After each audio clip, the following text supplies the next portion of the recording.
இது உங்கள் year plus inform services training academy. இந்த கொஸ்டின் பார்த்தீங்கன்னா குரூப் 1 பிரிலிமினரில கேட்கப்பட்ட ஒரு கொஸ்டின். ஸோ கால வரிசைப்படுத்துக அப்படின்னு சொல்லி கேட்டிருக்காங்க. இதில் ரிப்பீட்டடாக 4 ஈவெண்ட்ஸை வந்து திருப்பி கொடுத்துருக்காங்களே, அது எது ஃபர்ஸ்ட் வருது அப்படிங்கிறத பார்க்கலாமா?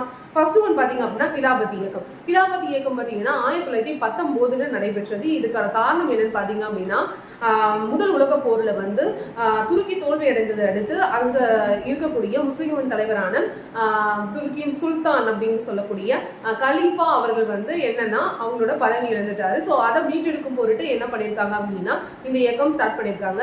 இதனால இந்தியாவில் நம்ம காந்தியடிகள் வந்து இந்து முஸ்லீம்களுக்கான ஒற்றுமை வலுப்படுத்துறதுக்காக இந்த இயக்கத்துக்கு ஆதரவு அளிச்சாரு. இது 1919. ஓகேங்களா. அடுத்து இரண்டாவது என்னன்னு பார்த்தீங்க நடந்ததுன்னு பார்த்தீங்க அப்படின்னா ஒத்துழையாமை இயக்கம். இது அடுத்த வருஷம் 1920. ஓகேங்களா. ஸோ 1920 வந்து ரவுலட் சட்டம், ஜாலியன் வாலாபாக் போன்ற என்னன்னா கொடுமைகளுக்கு எதிர்ப்பு தெரிவிக்கிறதுக்காக என்ன பண்ணியிருக்காங்கன்னா இது காந்தியடிகளாக தொடங்கப்பட்டது. ஓகேங்களா. ஸோ அடுத்து பார்த்தீங்க அப்படின்னா சட்ட மறுப்பு இயக்கம். இது 1930. இதோட காரணம் என்னன்னு பார்த்தீங்க அப்படின்னா காந்தியடிகள் வைஸ்ராய் இர்வின் பிரபு அவர்களிடம் என்ன பண்ணியிருக்காரு அப்படின்னா வைத்த 11 கோரிக்கைகள். ஓகேங்களா. அது நிராகரிக்கப்பட்டதுக்காக இந்த இயக்கத்தை வந்து என்ன பண்ணாங்க அப்படின்னா தொடங்கப்பட்டது. ஓகேங்களா. லாஸ்ட் ஒன் என்ன பார்த்தீங்கன்னா வெள்ளையனே வெளியேறி இயக்கம். இது 1942 நடைபெற்றது.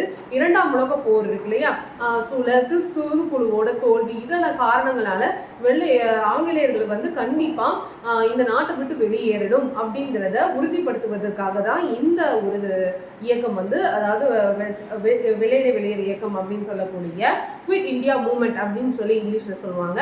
ஸோ இந்த இயக்கம் 1942 நடைபெற்றது. ஓகேங்களா.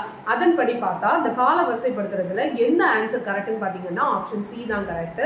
இந்த வீடியோ பிடிச்சிருந்தா லைக் பண்ணுங்க. இந்த மாதிரி மோர் வீடியோஸ்க்கு மறக்காம நீங்க என்ன பண்ணுங்க, சேனலை ஃபாலோ பண்ணுங்க. அப்பதான் இந்த மாதிரி வீடியோஸ் உங்களுக்கு நோட்டிஃபிகேஷன்ல வரும். நன்றி.